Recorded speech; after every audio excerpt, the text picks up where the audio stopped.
Olá, graça e paz. Pastor Elias Santos com mais uma ministração, com mais uma reflexão da graça apostólica. Hoje eu quero falar sobre sabedoria. Sabedoria. Sabedoria para viver, sabedoria eterna, sabedoria que vem diretamente de Deus. Que sempre nós precisamos, né? Nós precisamos ser sábio para viver. Nós precisamos de ser prudente, nós precisamos, né, de andar prudentemente, nós precisamos de sabedoria, conhecimento, crescer na graça e no conhecimento. Tiago diz, o apóstolo Tiago, ele nos ensina aqui, Tiago capítulo 1, e o versículo de número 5, ele diz: se porém algum de vós necessitar de sabedoria, peça a Deus, que a todos dá liberadamente, e não impropera, não passa-lhe em rosto, né? E será concedida. Então, se a gente precisa de sabedoria, com certeza a gente precisa, nós temos que pedir a quem tem, ao nosso eterno, ao sábio dos sábios, o rei dos reis, senhor dos senhores, né? Então ele diz, ele nos aconselha: peça, porém, com fé. Muitos não recebem porque não pedem com fé. O segredo de receber é pedir com fé. Tiago diz: peça, porém, com fé. Tudo que nós temos que fazer ou pedir a Deus é com fé, porque sem fé é impossível agradar a Deus.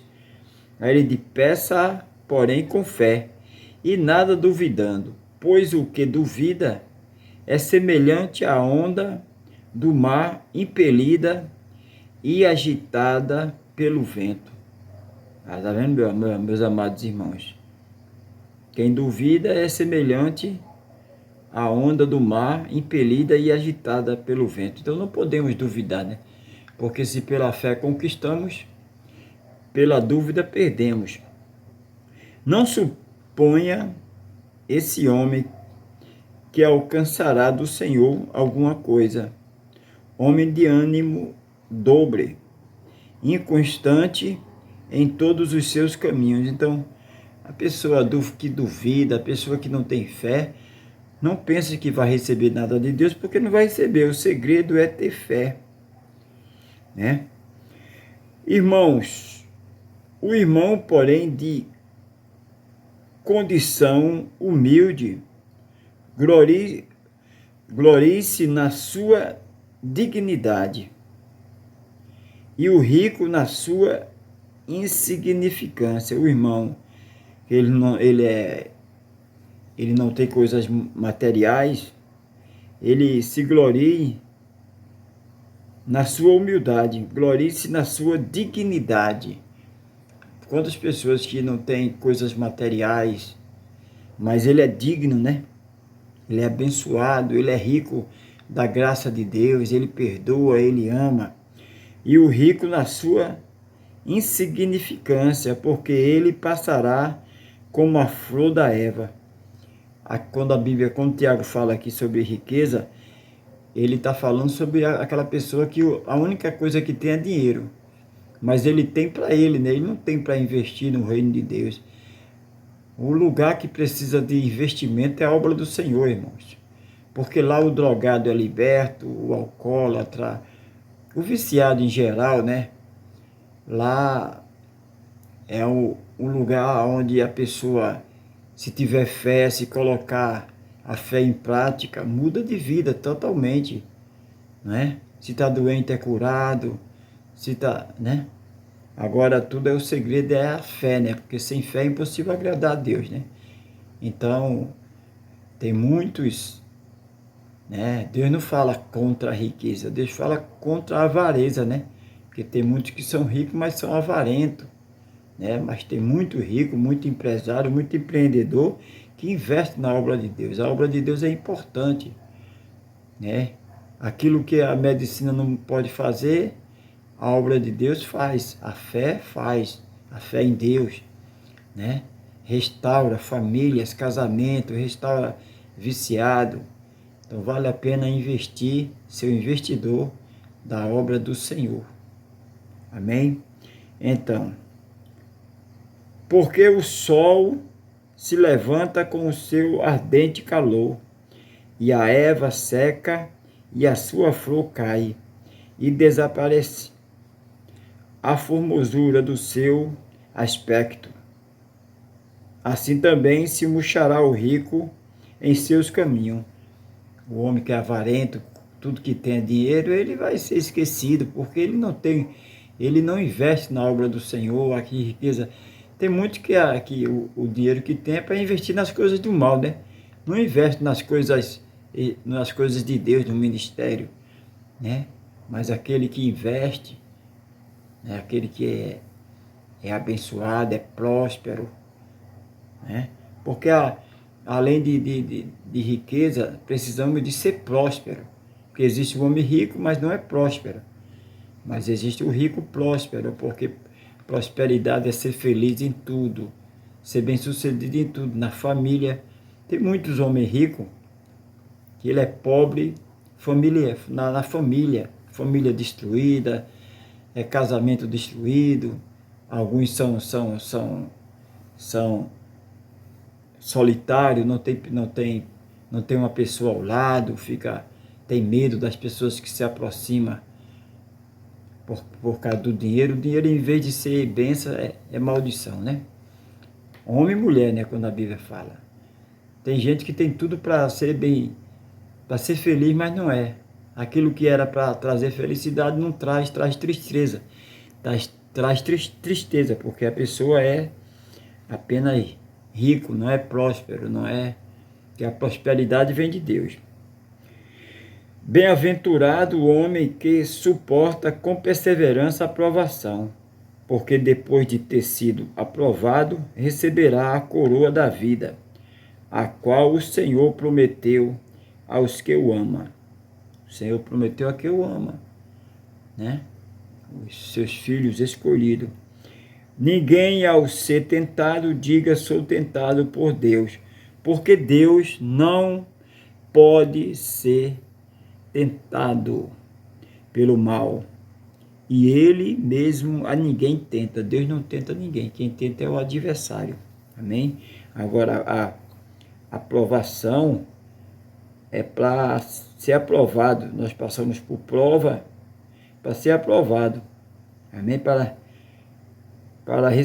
receber a nossa coroa da vida, a qual o Senhor prometeu aos que o amam.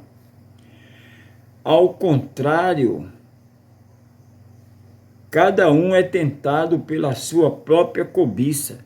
O homem é tentado pela sua própria cobiça. Quanto mais tem, mais quer, então termina sendo escravo das coisas materiais, das coisas passageiras, né? Própria cobiça, quando está, atrai e seduz, né? Atrai e seduz as coisas materiais, atrai, a pessoa não tem tempo para a família, nunca enche, né? Aquele ditado que se diz, nunca enche, ele sempre está atrás de mais, e desperdiça o tempo, desperdiça a família, desperdiça o melhor da vida. Então a cobiça, depois de haver concebido, dá a luz ao pecado, e o pecado, uma vez consumado, gera a morte. O salário do pecado é a morte, né? A morte espiritual, né? A morte distante de Deus. Não vos enganeis, meus amados irmãos. Toda boa dádiva e todo bom, perfeito, todo dom perfeito, toda boa dádiva e todo dom perfeito são lá do alto, do Pai das luzes, né?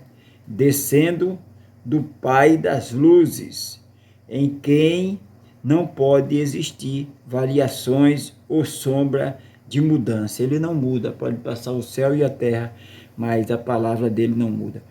Pois, segundo o seu querer, ele nos gerou pela palavra. Nós fomos gerados pela palavra. Nos gerou pela palavra da verdade. Palavra da verdade. Para que fôssemos como que primícia da sua criatura. Primícia, ele nos criou pela palavra da verdade para ser a sua primícia. Sabeis estas coisas, meus amados irmãos. É importante saber dessas coisas. Todo homem, pois, seja pronto para ouvir e tardio para falar. Sabeis estas coisas, meus amados irmãos. Todo homem, pois, seja pronto para ouvir, tardio para falar e tardio para se irar. Ouvir. Quando você ouve, você analisa, você se coloca no lugar da outra pessoa, mas quando a pessoa não ouve, a pessoa tira a conclusão precipitada e vai julgar. E nós não podemos julgar ninguém. Amém? Nós temos que amar. Amar como Jesus amou. Porque a ira do homem não produz a justiça de Deus. O homem irado, ele não produz a justiça de Deus, ele não se coloca no lugar do outro. Nós temos que se colocar no lugar do outro. Poxa, por que fulano fez aquilo? Fulano não é daquele jeito, né? Então, temos que nos colocar no lugar do outro. Porque a ira do homem não produz justiça de Deus. O homem irado, ele produz injustiça. Portanto, despojando-vos de toda impureza e acúmulo de maldade. Despojar-se, despir de todo acúmulo de impureza e acúmulo de maldade. Acolhei com mansidão a palavra em vós, implantada, a qual é poderosa para salvar a vossa alma. Tornai-vos, pois, praticante da palavra, e não somente ouvinte, enganando-vos a vós mesmo. Enganar a si mesmo, né? Ser só ouvinte, mas não ser praticante. Primeiro ponto é ouvir e colocar em prática. Então, tornai-vos, pois, praticantes. Se não é, o convite é para se tornar. Tornai-vos, pois, praticante da palavra, e não somente ouvinte, enganando-vos a vós mesmos. Porque se alguém é ouvinte da palavra e não praticante, assemelhar-se ao homem que contempla num espelho o seu rosto natural. Ele contempla no espelho o seu rosto natural. Ele se olha e diz, poxa, tudo que eu falei, nada disso eu pratico. Ele tem que se olhar no espelho da vida e dizer, poxa, eu estou me esforçando para ser um melhor servo, estou me esforçando para agradar o meu Pai, estou me esforçando para... Amém, meus amados? Então, essas palavras, essas pérolas de Tiago, é muito importante a sabedoria de Deus, né? Como o sábio Salomão, ele sempre fala, né? Eu costumo sempre estar lendo os provérbios, né? Então, obtenha sempre a sabedoria de Deus, sempre procure sempre, de repente você tem muito conhecimento das coisas materiais, das coisas naturais, mas procure também ser sábio nas coisas espirituais. Deixa eu orar por você, amém? Maravilhoso conselheiro Deus forte, Pai da eternidade, nos conceda cada dia o privilégio de buscar essa sabedoria, de ouvir mais, de se colocar no lugar da outra pessoa, não julgar. Uma pessoa tira a conclusão precipitada, de repente aquela pessoa está passando por um momento difícil, aquela pessoa já tira a conclusão como aquela pessoa fosse uma pessoa má, mas não, ela está passando por um momento difícil, precisando de ajuda, que nós possamos nos ajudar essas pessoas, que nós possamos nos colocar no lugar dessas pessoas, que nós possamos amar mais, perdoar mais e não julgar, criticar. Nós não somos juiz, nós somos filhos de Deus. Ele nos deu o exemplo de amar, de perdoar. Pai, que nós possamos cada dia buscar com zelo esta sabedoria e praticar. Ouvir mais, falar menos, para que não venha a ira, porque através do pensamento, através da conclusão precipitada, vem a ira. Pai, nós te louvamos e te exaltamos. Eu te peço por todos os nossos ouvintes, nossos inscritos, que nos assistem manhã, tarde e noite, todos aqueles que está pela primeira vez, que vai se inscrever. Pai, eu te louvo e te exalto desde agora e para todos sempre. Amém. Graças a Deus. Amados queridos, não se esqueça de dar seu like, compartilhar. Fique à vontade, faça seus comentários. Seja um apoiador, seja um membro deste canal. Amém. É muito importante essa participação, essa interação. Amém. Para que o canal Abençoado em Graça cumpra o propósito de Deus, porque Deus tem um propósito na minha vida com este canal, né? De ser um participante, de ser um servo para servir, amém? E todos que são membros, que são inscritos no nosso canal, nós estamos sempre orando. Você tem um intercessor aí, pastor Elias Santos, está intercedendo por você, clamando, amém? Então vamos fortalecer essa família abençoada em graça, amém? Que Deus continue derramando bênção sobre a tua vida. Deus la bendiga. Nunca se esqueça, o eterno, soberano, maravilhoso, conselheiro, Deus forte, Pai da eternidade, te ama e eu também. Fica aqui a minha participação. Amanhã estaremos retornando com mais uma reflexão bíblica, um ensinamento, crescimento espiritual. Graça e paz.